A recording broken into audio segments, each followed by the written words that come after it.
team of the Auditor General, you did a report on government benefits modernization and found that it was over budget by $3 billion. Is that correct? I don't remember the exact number, but we did find that there was over budget that was happening.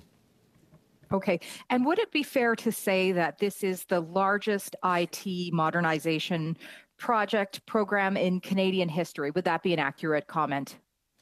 It is certainly a large one when you consider the fact that it's dealing with CPP, EI, and other major benefit programs for Canadians. And would it be fair to say, based upon what we've seen with the creation of ArriveScam, that this project is largely based on IT outsourcing? I think that's evident from the way that the contracts have been running. We identified in the report that there was a heavy reliance on external contracts instead of the public service, and that over time there should have been an analysis of how to move that work to the public service. So then it would be fair to say that for this project, the largest project in the history of Canadian government, that the Canadian government is using outsourcers such as GC Strategies and others. Would that be a safe assumption in this case? Just to be clear on my last answer, I was referring to the ArriveCan audit.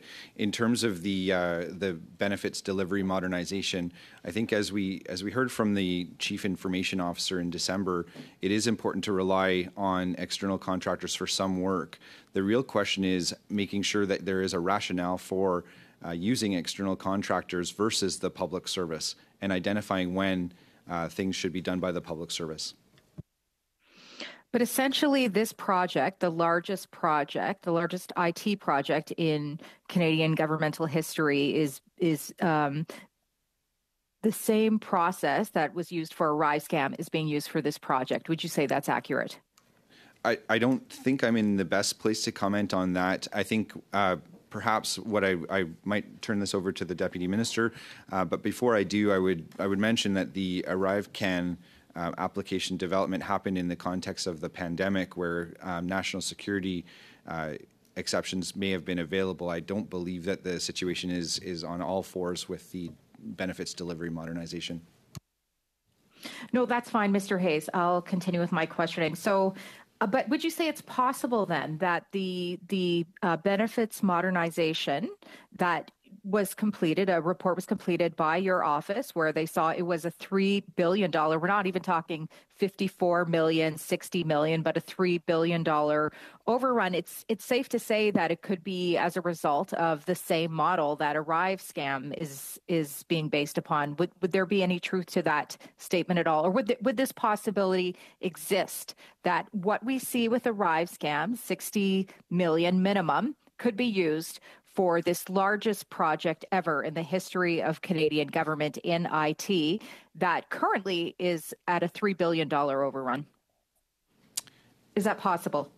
Well, I'm having a difficult time making the connection between the two projects. What I would say is that some of our findings in the ArriveCan audit would be important for the departments that are involved in benefit delivery modernization, including the importance of making sure that competitive procurement is used as much as possible, including the fact that documentation for decision making should be clear and concise on the file.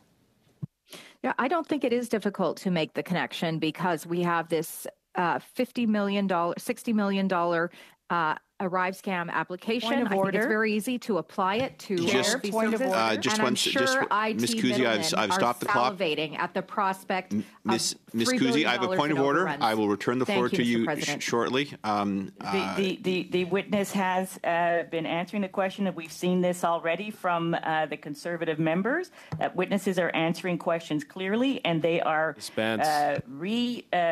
characterizing and misquoting the officials. This isn't a point of order. Thank you. Well, Ms. Shannon, there was no misquoting. They're engaged in a discussion. Ms. Kusi, you have the floor. We discuss, they cover up. You have the floor for about 20 seconds for your closing remarks, remarks, please. Yeah, thank you very much, Mr. President. I think that it's very evident. any individual knows if you take a sample size of something, you can apply it to a larger subset. Say, for example, polls. You can take a small poll and apply it to a larger subset. Just one thing as an example, and I think that we would find that as well, that the mismanagement that we have seen in ArriveScam is being used in this larger subset of this largest project in the history of Canadian IT Thank you. Government projects. Thank you very much, much, Mr. President. Thank you, witnesses.